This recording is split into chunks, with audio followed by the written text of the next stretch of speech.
Hello friends and welcome to my channel Iballdesigningdeveloper. So like you all know that in the previous videos we have covered up many of the things related to Python, and I hope you all enjoyed that videos which we have covered up yet.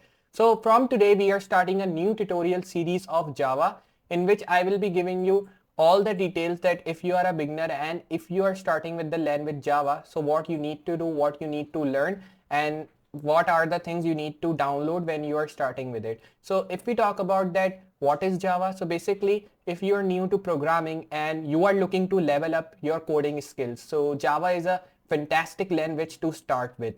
And if we talk about that, why Java is fantastic language to start with for a beginner, because Java is one of the most popular and beginner friendly programming language in the world.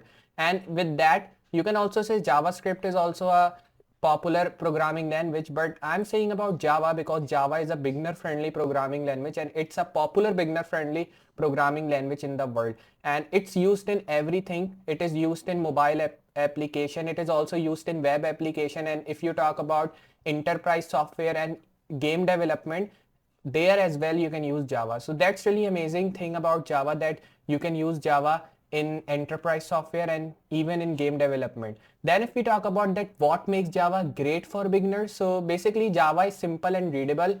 And if we talk about Java syntax, so it is easy to understand, and especially if you are just starting with it, so for a beginner it is really easy, or you can say a simple thing to understand the Java syntax and the tags which you are adding in it. Then if we talk about that, what we can do with Java more, so you can also do like object oriented programming, because it helps you to structure your code and it also helps you to structure your code in a logical way. Then if you want to make projects more scalable, for that also you can use Java, which is a really good thing. Then you can also do platform independent with Java, like if you are writing a Java code once and you want to run it anywhere in the terminal or in your Java IDE, so you can do that. And you can also run it on any system with Java virtual machine, which is called as JVM as a short form. Then you can also use Java as a strong community support, because millions of developers use Java, and they are using Java because it is easy to find things in Java, and that's why million of developers use Java as a strong community support. Then if we talk about that, what we will be learning in this tutorial series in Java, so basically we will be covering up all the things here, but we will be starting from basic syntax and structure of Java. We will be basically understanding that what are the basic syntax and what is the structure of Java, which we will be covering up in this tutorial from start. Then if we talk about what we will be moving next with the Java, so we will be covering up variables, data types and operators. I'll be telling you all the things that how you can use variables, how you can use data types, and how you can use operators. And after that, we will be also moving on to control flows.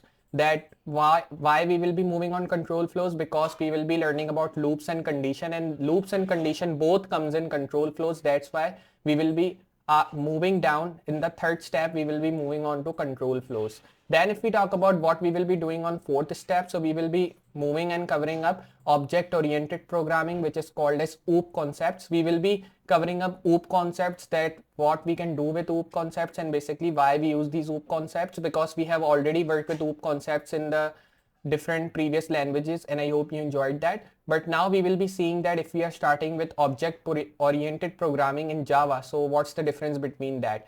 Then after that, in the last, we will be covering hands-on coding projects, means we will be creating many of projects and programs using Java, like you can say mobile application, web application, like I've told you at top. You can just create these all things using Java, and we will be also creating enterprise software, and we will be also developing a small game using Java. So we will be doing that all things in the end, but first of all we need to start with basic syntax and structure of Java. And in the first video I will be just giving you the introduction of that, and then we will be moving on to the practical work, in which we will be covering up all the things related to Java which a beginner should be learning when they are starting with it. Then if we talk about that, why we are using Java or what is Java in summary, so basically Java is a powerful tool that can help you build real world projects. And what we are considering about real world project, that what are these real world projects. So real world project can be a web application, it can be a software, it can be a small program of inventory which you are creating. So Java is really helpful there as well, and it's also a powerful tool to create mobile applications, which is really amazing. And if you are a beginner and if you are starting with a programming language which is popular in the world. So Java is best for that. And if you want to start your journey into software development, so I think we are ready to dive in this Java course, and I hope you will be enjoying this Java course from start. So if you start as a beginner this Java course, so remember to see all the videos which I will be covering up in this Java tutorial series, because I have told you 5 steps which we will be learning in this tutorial, and from start we will be covering up all the things, but we will be starting from basic syntax and structure of Java, and I hope you will be kickstart your journey into a software development field. So I think now we are ready to dive in this course. So now what we are waiting for? Let's move to computer screen and let's get started.